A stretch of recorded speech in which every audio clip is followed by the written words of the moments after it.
In this episode of The Probe, we take a look at Sixers point guard, point forward, whichever term you feel is appropriate, Ben Simmons.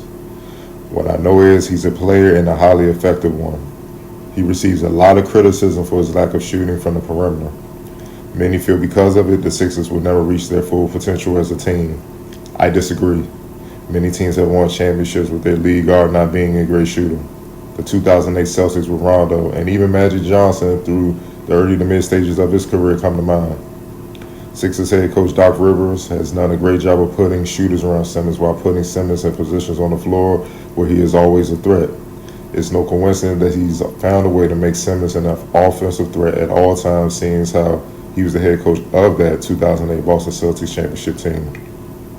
With Simmons being 6'11", 240, the options are endless for Rivers to utilize Simmons and make him a constant threat.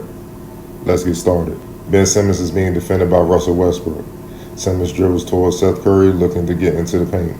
Simmons waves Curry out the way, leaving space for him to attack Westbrook. Simmons dribbles into the paint using his 6'11", 240-pound frame to bump Westbrook back under the basket, scoring inside. Westbrook is a big, strong point guard at 6'3", 210, but Simmons is a point guard in a center's body. Tough to stop inside. Simmons is moving up the floor. Brad Beal picks him up. Simmons seen land out of the paint and at the top of the key focus on a trailing Embiid, drives right at Beal and hits the runner. Again, Simmons utilizing his advantage with the size and athleticism to score over the Wizards' smaller backcourt. This is what makes Simmons special. He can literally defend 1 through 5.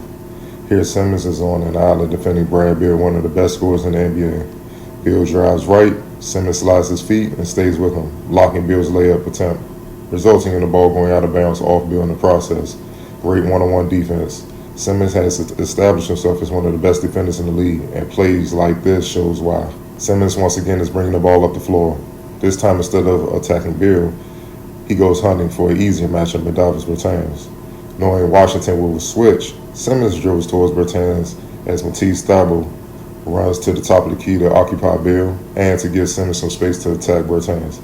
Simmons drives left, dribbles behind his back to his right as Bertans, trying to draw a charge, falls down, and finishes strong. Embiid is being doubled by Bertans and Beal. Simmons cuts down the middle of the paint looking for a lob from Embiid, but Wizards center Daniel Gafford does a good job of picking Simmons up to prevent the lob. Embiid takes his time to survey the floor and sees Thybulle cut into the paint. As Thybulle does that, Gafford now switches onto him. As Sixers guard George Hill runs from the corner to the elbow outside three-point range, occupying Chandler Hutchison momentarily. Embiid passes to Thybulle deep in the paint with Gafford defending him. Thybulle drives right on Gafford, sees Simmons set up behind the defense. Beal is too late, rotating down as Thybulle lobs it to Simmons for the dunk.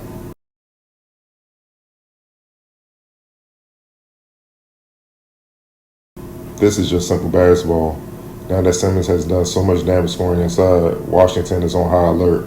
Simmons brings the ball up and sees Ish Smith and Rui Hachimura in a mix-up with picking up George Hill or Simmons. Simmons doesn't hesitate. He drives into the lane again, drawing four Wizards defenders, including Gafford, who left a trailing Embiid. Simmons easily finds Embiid wide open at the left corner for the triple. Textbook basketball. Simmons is backing down Beal on the block with no Wizards defenders coming to double, fearing the shooting of Seth Curry, Tobias Harris, Danny Green, and of course Joel Embiid, leaving a one-on-one matchup for Simmons. Simmons misses inside, but Westbrook mishandles the rebound. The ball goes right to Danny Green. Green finds Harris coming back to the play, who then lobs it to Simmons for the two-hand flush. Simmons moves up court with a head full of steam, sidesteps Brad Beal, and dunks it home in traffic.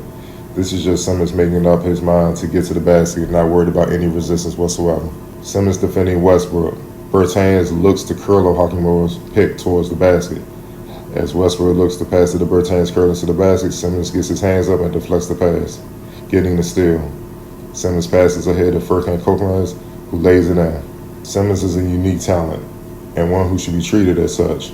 I don't buy the whole Philly can't win with the shooting woes. It's been done before.